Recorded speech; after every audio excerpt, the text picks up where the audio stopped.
오늘은 선생님이랑 같이 이 스케이트보드 타는 방법에 대해서 차근차근 배워보도록 하겠습니다.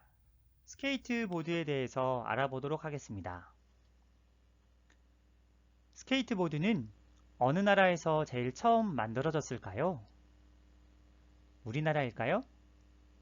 일본일까요? 네, 미국 맞습니다. 1960년대에 미국에서 제일 처음 시작되었다고 알려져 있는데요. 그 역사는 그리 오래되지 않았습니다. 그런데 스케이트보드가 탄생하게 된 배경은 참 재미있습니다. 원래 미국 서부 해안 캘리포니아 지역은 파도를 이용한 서핑이 큰 인기를 누리는 지역이었습니다. 그런데 이런 서핑은 날씨가 험하거나 비바람이 치는 날에는 타기가 어렵고 바다에 나가야지만이 탈 수 있다는 단점이 있었습니다. 그래서 이 캘리포니아인들은 서핑과 같이 충분한 재미를 즐길 수 있는 활동이 무엇이 있을까 고민하다가 스케이트보드를 만들어냈다고 합니다. 자, 그렇다면 우리나라는 스케이트보드가 언제 처음 도입되었을까요? 우리나라는 1970년대 미국에 유학을 다녀온 사람들에 의해서 도입이 되었다고 알려져 있습니다. 최근에는 우리나라뿐만 아니라 전 세계 많은 사람들이 스케이트보드를 손쉽게 접하고 또 즐기고 있습니다. 이런 인기를 바탕으로 최근 개최 예정이었던 2020 도쿄올림픽 하계 종목에서는 스케이트보드가 올림픽 정식 종목에까지 채택되었다고 합니다. 스케이트보드의 종류에 대해서 살펴보겠습니다. 스케이트보드는 크게 세 종류로 나누어집니다. 제일 일반적인 형태는 스탠다드 스케이트보드입니다. 가장 대중적인 크기이며 여러분도 익히 알고 있는 모습입니다. 안전성이 좋아서 중심 잡기가 쉬운 편이고 기술이나 요기용으로도 많이 쓰이는 형태입니다. 다음으로 소개할 스케이트보드의 종류는 크루저 스케이트보드입니다. 스탠다드 형태보다 크기가 작아서 휴대하기가 편하고 빠른 속도감을 느낄 수 있지만 크기가 작아서 중심을 잡기가 어려워 안전성이 많이 떨어지는 단점도 있습니다. 마지막으로 롱 스케이트보드가 있습니다. 스탠다드형보다 훨씬 큰 사이즈며 안전성이 높고 속도감이 최고로 좋습니다. 다만 무게감이 있어 킥을 이용하여 오르막을 오르기에는 무리가 있습니다. 다음으로 알아볼 것은 스케이트보드의 부분 명칭입니다. 제일 먼저 알아볼 것은 스케이트보드의 상판으로서 우리가 발을 올려놓는 부분입니다. 이곳의 이름은 데크라고 하며 가장 큰 면적을 차지하는 가장 핵심적인 부위입니다. 데크 밑부분은 발이 미끄러지지 않도록 마찰력을 높여주는 사포 재질의 거친 시트가 붙어 있습니다. 이 부분을 그립 테이프라고 합니다. 이건 스케이트 종류에 따라 있기도 하고 없기도 합니다. 보드에 발을 올려두는 부분을 킥이라고 하는데 앞쪽 진행 방향을 노즈, 뒤쪽을 테일이라고 부르기도 합니다. 휠은 스케이트보드의 바퀴를 말하며 총 4개가 있습니다. 휠에 따라 단단함과 부드러움의 차이가 나며 이는 곧 속도와도 연관됩니다. 다음으로 데크와 휠을 연결해주는 트럭입니다. 방향을 전환할 때 중요한 역할을 합니다. 휠 안쪽에는 각각 2개씩의 베어링이 들어 있습니다. 보드가 만약 잘 굴러가지 않는다면 이 안쪽에 있는 베어링이 망가졌을 확률이 높으며 교체가 가장 빈번한 부품이기도 합니다.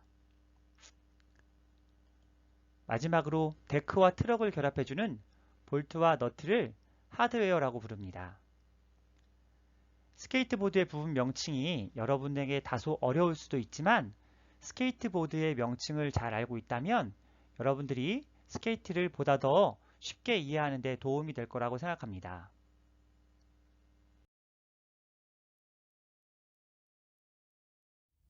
자, 여러분들도 스케이트보드를 타고 싶다고 하면 지금부터 배우게 될 기초적인 몇 가지 동작만 여러분이 충분히 익히면 탈 수 있을 텐데요. 제일 먼저 배우게 될 동작은 푸쉬라고 하는 동작입니다. 푸쉬는 스케이트보드를 한 발로 보드 위에 한 발로 발을 올려놓고 반대쪽 발을 이용해서 밀면서 앞으로 나아가는 방법입니다. 가장 쉽게 할 수 있는 방법이기 때문에 맨 처음 스케이트보드를 배우는 친구들도 금방 할 수 있는 동작입니다. 여기서 중요한 건 좁은 스케이트보드 판 위에 한 발을 올려놓고 한 발로만 서야 되기 때문에 자칫하면 중심을 잃어버릴 수 있어요.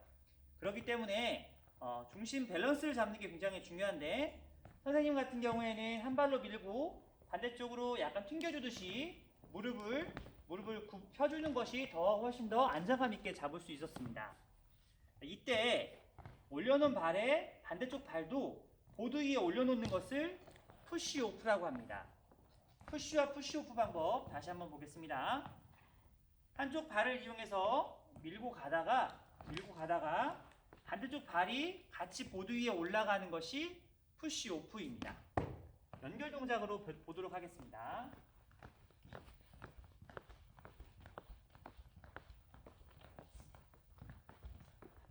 푸시 이후에 푸시 오프 동작으로 가보겠습니다. 푸시 오프. 생각보다 많이 굴러갈 겁니다. 자, 뒷모습으로 보겠습니다. 푸시 오프.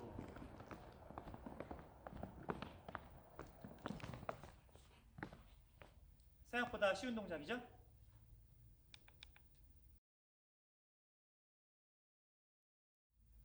푸시와 푸시오프 동작이 누구나 쉽게 따라할 수 있는 동작이라고 한다면 지금부터 배우게 될 동작은 조금의 연습이 더 많이 필요한 동작입니다.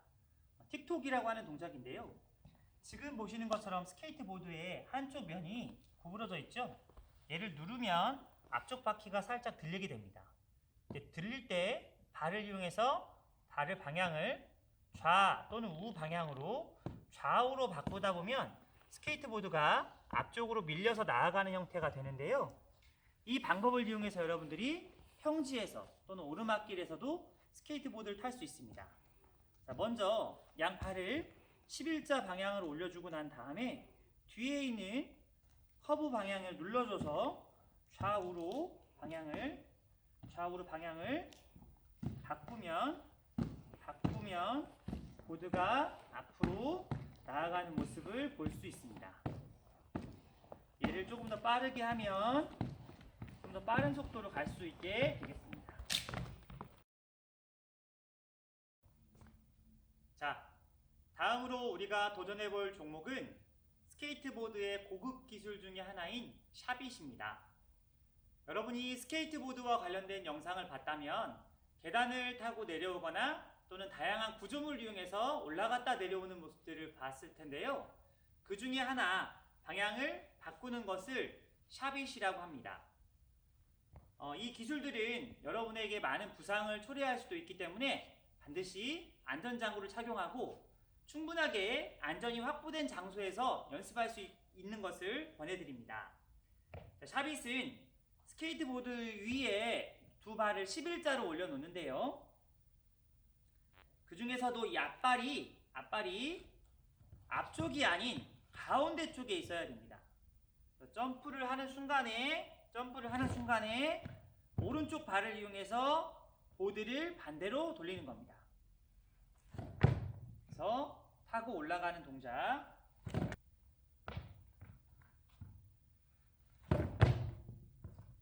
이렇게 타는 것을 샤빗이라고 합니다.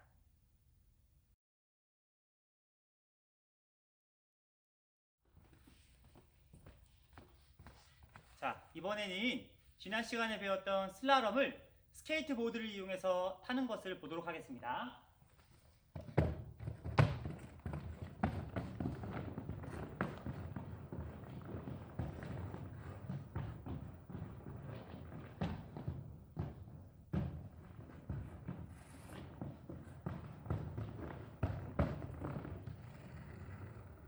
많은 연습을 해보세요.